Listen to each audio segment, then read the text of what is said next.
Alô, turma boa do canal Ave Mais, um grande abraço, muito bom dia para você ligado aqui no canal Alternativo, canal 2 da plataforma Atenção Vascaínos, o Ave Mais. Você não conhece o Ave Mais?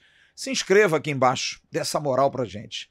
Já passamos dos 80 mil, a gente quer chegar aos 100 mil, seria muito legal ter uma plaquinha igual aquela ali. Aquela é do AV, seria muito legal a gente também ter do canal Ave Mais uma plaquinha. Então dê aquele like, dê aquela curtida, para que mais vascaínos cheguem e se inscreva no canal. Muito obrigado a você que nos deixa sempre entrar de manhã na sua casa, você que está indo para o seu trabalho, tomando seu banho, fazendo a sua barba, tomando seu café. Muito, muito obrigado. Bom, a semana é uma semana vazia, sem jogos, data FIFA. O Vasco volta às atividades somente na quarta-feira, mas fica aí um ar de preocupação daquilo que poderia ter sido feito nesses últimos jogos, nesse momento difícil do Vasco, nessa sequência complicada do Vasco, de resultados sem vitória, resultados sem dar ao torcedor novamente aquela alegria que o torcedor já teve, porque o torcedor do Vasco teve aí uma sequência muito boa. O Vasco empata com o Juventude, perde para o Atlético Mineiro na Copa do Brasil, empata com o Cruzeiro, perde para o Palmeiras, empata com o Flamengo no Campeonato Brasileiro e perde para o Atlético do Paraná, jogo que depois nos pênaltis o Vasco levou na classificação. Mas são aí 6 jogos sem vencer. Mas se a gente for botar para trás, o Vasco vence o Vitória, o Vasco vence o Atlético Paranaense pela Copa do Brasil, o Vasco vence o Atlético Paranaense pelo Campeonato Brasileiro, o Vasco empata com o Criciúma cedendo um empate no finalzinho, o Vasco vence bem o Fluminense, o Vasco vence o Atlético Goianiense, o Vasco empata com o Red Bull Bragantino, o Vasco empata com o Atlético Goianiense na Copa do Brasil. 2, 4, 6, 8 jogos sem perder. É um campeonato, como disse muito bem o Rafael Paiva, cruel. E com o Vasco e com o Rafael Paiva tem sido mais cruel ainda. Eu acho que o Rafael Paiva é um excelente treinador. É um treinador que, por cultura do brasileiro, é hoje o xingado, é hoje o tido como professor pardal, o cara que inventa, o cara que não consegue mais. Mas eu não vou entrar nessa neura ainda. E não quero entrar, porque eu acho que é errado. O Vasco hoje é o 9º colocado e é tratado por uma minoria e pela mídia como um time ameaçado a ser rebaixado. E acho que esse foi o grande erro do próprio Rafael Paiva, talvez pressionado por essa cultura brasileira, por essa cultura vascaína de traumas e de terrores do passado, em achar que o Vasco é um time hoje ameaçado a ser rebaixado. Eu não acho. São 8 pontos do Z4 e são 7 do G6. Por que o Vasco tem que estar mais ameaçado? Ah, porque não está passando uma boa fase. Eu trouxe ontem, numa live à noite, que a gente fez com o Sérgio Quinde no canal Atenção Vascaínos, os números do São Paulo Futebol Clube, que é o 5º colocado com 47 pontos. 10 pontos a mais que o Vasco. O São Paulo nos 10 últimos jogos ganhou 3. Tem 2 empates e tem 5 derrotas. E tem no lombo eliminação na Copa Libertadores da América. Então, é uma campanha que você diria que é ruim nesse instante? Vou pegar aqui os jogos do São Paulo recentemente. Gosto de fazer essas comparações para a gente mostrar. O São Paulo perdeu para o Cuiabá na última rodada. O São Paulo ganhou o clássico contra o Corinthians em Brasília por 3-1, o Corinthians com 2 a menos. O São Paulo perde para o Botafogo, é eliminado. O São Paulo perde para o Inter dentro de casa. O São Paulo empata com o Botafogo no Rio de Janeiro. Ganha do Cruzeiro por 1-0 lá em Belo Horizonte. Mas empata com o Atlético Mineiro pela Copa do Brasil. Perde para o Fluminense no Campeonato Brasileiro. Perde para o Atlético Mineiro na Copa do Brasil. Quer dizer, nos últimos 1, 2, 3, 4, 5, 6, 7, 8, 9 jogos, são 2 vitórias apenas. E estou dando um exemplo de um time que está na 5ª colocação. E o que quer dizer isso? Que o futebol brasileiro, até pelo seu nível técnico, oscila demais. E o Vasco não pode ser diferente, torcedor. Nós temos as nossas consciências em relação às deficiências que temos. não contratamos um zagueiro na janela, a gente perdeu muitos jogadores importantes que hoje seriam fundamentais nesse andar aí até o final do ano. A gente tem uma deficiência na volância quando o Hugo Moura não joga ou quando o Cocão entra em má fase. A gente tem atacantes de lado de campo. Uma no cravo, outra na ferradura, que é o Emerson Rodrigues. A gente tem um centroavante que é alimentado pela jogada aérea, mas que, quando é marcada a origem no Vasco, ele morre em campo. A gente tem um sério problema de um lateral esquerdo que veio muito bem, melhorou, mas que tem essa jogada profunda e que, a partir do momento em que perde os jogadores que estão sempre ajudando ele ali, se perde, como o nosso lateral direito, Paulo Henrique.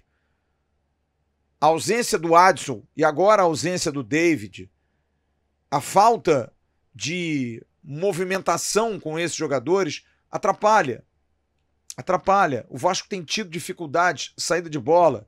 O zagueiro Léo é um zagueiro marcado, que facilita a saída de bola, mas no combate no 1 contra 1 é frágil. Ao mesmo tempo, a gente tem no 1 contra 1 na área o Maicon excelente, mas no 1 contra 1 à distância, uma tragédia. Na saída de bola dele pela esquerda, uma tragédia. Lento, pesado. Foi assim contra o Juventude. Então nós temos problemas. Mas todos têm problemas.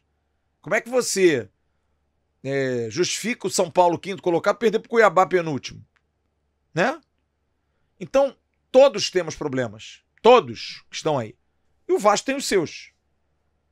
E isso é uma terra arrasada? Não, porque nós estamos na 9ª posição do Campeonato Brasileiro e é uma vitória de chegar à final da Copa do Brasil. Com um time limitado. Potencializado por um treinador que faz milagres. Porque ele tinha o Adson arrebentando pela direita. O Adson fora da temporada. Ele tem o David, que não estava tão arrebentando, mas é um jogador importante taticamente, que a gente discutia a recomposição. LCA, ligamento cruzado contra o Cruzeiro. Complicado, cara. A diretoria falha não contratando um zagueiro. Ele tem que fazer rodízio para ver qual que tá melhor naquele momento. Não é um rodízio técnico, é um rodízio psicológico. Tira o Léo, bota o Maicon. Tira o João Vitor, que é nervoso, bota o Léo. Aí bota Maicon e Léo. Mas aí tira o Léo, bota o Maicon com o João Vitor. Aí o João Vitor é expulso, Maicon e Léo de novo. Sério? Eu não consigo criticar o Rafael Paiva, porque ele não é um mágico, ele não é um Mr. M. Sabe? Então é uma situação muito difícil. Agora, é tragédia? É fim do poço, como poucas pessoas estão falando, algumas estão falando? Não. O Vasco vai melhorar, eu tenho certeza disso. Vai crescer novamente. Talvez essa parada aí ajude para dar um ajuste, melhorar fisicamente, porque agora também não é uma questão física mais, é uma questão de recuperação física. Talvez o Maxime Domingues seja o único jogador que melhore um pouquinho com essa janela para pegar mais o ritmo. Mas é uma preocupação. O Vasco precisa voltar a vencer. Há uma cobrança. Mas se a gente for colocar no papel esses 6 jogos do Vasco, em nenhum desses 6 jogos, como foi, por exemplo, com o Álvaro Pacheco, quando... Vamos botar aqui, Álvaro Pacheco, o período Álvaro Pacheco do Vasco. É bom para a gente fazer essas comparações. Álvaro Pacheco, ele perde para o Juventude por 2-0, empata com o Cruzeiro sem dar um chute a gol 0-0, perde para o Palmeiras 2-0, não dando um chute em gol, e toma de 6 do Flamengo. Essas derrotas jogando muito mal, fazendo partidas pífias, o Vasco não entrega mais. Tanto é que nessa sequência aí do Rafael Paiva, o Vasco, por exemplo, perdeu para o Bahia por 2-1, a fórceps, com a expulsão do David. O Vasco pega o Atlético Mineiro em Belo Horizonte e perde por 2-0 no Brasileiro, num jogo em que o Praxedes deu passe para o gol. O Vasco perde para o Grêmio em Chapecó, naquela condição que a gente lembra. Péssimo. O Vasco perde para o Atlético do Paraná na Copa do Brasil, aquele jogo que né, classificou a gente, mas luta e tem um jogador expulso, que é o Ryan. Então as condições de derrota do Vasco têm sido condições apertadas. O Vasco pode estar jogando mal, mas também não está sendo fácil vencer o Vasco. O Vasco não é uma presa fácil. E isso, de alguma maneira, dá um alento para a gente pensar numa melhoria. mas talvez seja pouco. Eu concordo com vocês. Eu só acho que não é, e é uma opinião minha, tá? Quem discorda, zero problema. Também um termômetro para desespero. Porque eu já ouvi, já li de algumas pessoas, até gente que trabalha aí com o Vasco, cobrindo o Vasco, que a gente vai ficar muito ameaçado de ser rebaixado. Eu não acho. Eu não acho. O Vasco precisa ir de 8 pontos em 10 jogos, em 30 disputados. Se não conseguir 8 pontos em 30, tem que cair mesmo. Essa é a preocupação mínima que eu tenho. Agora, o Rafael tem esse período aí grande para fazer uma mescla, para tentar dar uma melhorada, para buscar alternativas. Acho que o Max Domingues tem que continuar. Não fez uma partida boa, mas também não fez uma partida ruim. O cara que nunca jogou no Brasil, se adaptando, São Januário, um jogo diferente, normal. Não dá pra gente achar que o cara é um nada. Eu disse, um jogador regular, nota 6. Espero que melhore. Igual a ele eu vejo aí no Mirassol, no Novo Horizontino, estão disputando aí segunda divisão, brigando para subir, mas nada demais. Mas pode melhorar. Pode. Jogava no Gil Vicente, que é um clube intermediário de Portugal. A Liga Portuguesa é uma liga fraca. Tirando os grandes, é uma liga fraca. Mas é um jogador que, taticamente, pelo aspecto físico dele, canhoto, jogando pelo lado direito, pode fazer o Vasco jogar novamente pela memória de jogo, memória afetiva pelo Adson. Ele não é o Adson, não tem um malemolejo do Adson, mas tem boa técnica. E fez o Payet crescer de jogo no sábado. Sem que o Payet fosse brilhante, que aliás é um jogador que precisa, na minha concepção, deixar o virtuose para o lado num momento como esse. Tem um lance no segundo tempo que ele tenta cruzar de letra sem necessidade. Parece que quer se autoafirmar, mostrar ao torcedor que sabe. A gente sabe que você joga demais, Messia Dimitri. O que você fez no gol é isso, é cortar e pá, saco, acabou. Talento você tem, qualidade você tem. E eu ainda acho que você e Coutinho vão jogar juntos.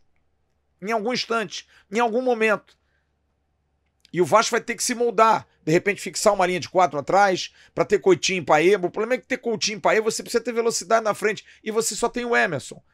Porque esses meias trocando bola, trançando, é complicado. Você tem que ter um time muito entrosado para esse time vir trocando lá de trás até chegar na área. A gente não tem um centroavante que faça parede, centroavante que faça tabela. Nosso centroavante é da finalização. É do toque final no gol adversário. Mas o Rafael vai ter tempo para pensar nisso. Não tem muito ajuste, não. É Paulo Henrique, Maicon ou Léo, João Vitor e Piton, sendo que eu sou pelo Maicon pela direita e o João Vitor pela esquerda, ou então João Vitor e Léo e o Piton, que tem que jogar, melhora fisicamente, mas vambora. Não é essa tragédia toda. Ótimo jogador, tá num momento ruim, tá numa fase ruim. Hugo Moura, Matheus Carvalho, são os 2 volantes que nós temos. Payet, na frente, Maxime, Verratti e Emerson Rodrigues. E o Coutinho, Flávio, se tiver bem, deixa o Coutinho preparado para o jogo do Atlético. O jogo do São Paulo, deixa o Payet ganhar jogo. Como eu disse, a gente precisa ter o Payet com ritmo, para o Payet jogar, para o Payet poder entrar no momento certo, até jogarem juntos. Para isso eles precisam estar bem fisicamente. São 2 jogadores que precisam estar bem, voando, para poder ajudar a gente demais. Vamos esperar o que o Rafael Paiva vai armar nesse período aí, na volta na quarta-feira. Pensar bem, sem inventar muito. Bota a memória afetiva. Eu peguei ontem a escalação do jogo do São Paulo, que nós ganhamos de 4-1, foi esse time. Hugo Moura, Matheus Carvalho e Payet. Na frente foi Estrela, aliás. Adson, Verratti e David. A gente não tem o Estrela, não tem o Adson, não tem o David. Olha só. Quem se parece mais com Estrela? Óbvio, a gente tem Coutinho e Payet. Tamo bem. David pela esquerda. O Emerson Rodrigues. Só falta chutar melhor como o David faz, mas de repente é um jogador que tem compensações, volta mais para marcar, ajuda mais, né? E já fez bons jogos. E pela direita é que nos falta esse jogador canhoto que joga como o Adson. Deixa o Maxime jogar. Deixa o Maxime jogar. E vamos tentar fazer a coisa melhorar. Dos males, joga o Puma ali de novo. Joga o Puma ali de novo, é o jeito. É o que a gente pode fazer. Eu não quero entrar nessa preocupação de rebaixamento, que a gente vai cair, de que a gente... Não vou. Acho que temos boas chances de conseguir ter um mês aí de outubro com boas vitórias, com bons resultados. O jogo do Juventude não era um jogo fácil. Eu avisei a vocês aqui, na sexta-feira, se eu não me engano, ou no sábado, no Acorda, eu falei, não é um jogo fácil. O Juventude vem um time chato, time enjoado, chegou às quartas de final da Copa do Brasil, precisava ter calma. E a gente conseguiu um empate porque Deus quis. E porque Léo Jardim fechou o gol. Porque foi um jogo muito difícil, que a gente jogou sem saber como transpor o Juventude. Sem que o Juventude seja dos melhores times do país. Mas é um time arrumado, bem arrumado por um bom treinador, que é o Jair Ventura. Trabalhar. Essa é a solução. Trabalhar. Ajustar tudo com trabalho para a gente conseguir voltar a jogar o nosso futebol. Não é o melhor time, longe disso. Nosso elenco é muito enxuto em certas situações. Mas nada que a gente tenha que ficar desesperado. Os jogadores parecem muito preocupados, precisam dar resposta, eles sabem disso. E eu tenho certeza que isso vai ser feito. Tendo o Pedrinho, tendo o Felipe, o próprio Paiva, todos enxergam o mesmo jogo que a gente enxerga. Isso que é o que me dá mais tranquilidade. E a gente vai ver o que esse time vai ajustar até o dia 16 e depois para o jogo do dia 19. Tá bom? Grande abraço a todos vocês. Daqui a pouco tem o Bom Dia Gigante no canal Atenção Vascaínos com o Emerson Rocha. À noite eu vou estar na live Dicas de Mendoza, lá no Bar Square, Avenida das Américas, 3555. Passa lá pra gente bater um papo. Valeu? Grande abraço a todos, um ótimo dia, a gente se vê logo mais. Tchau.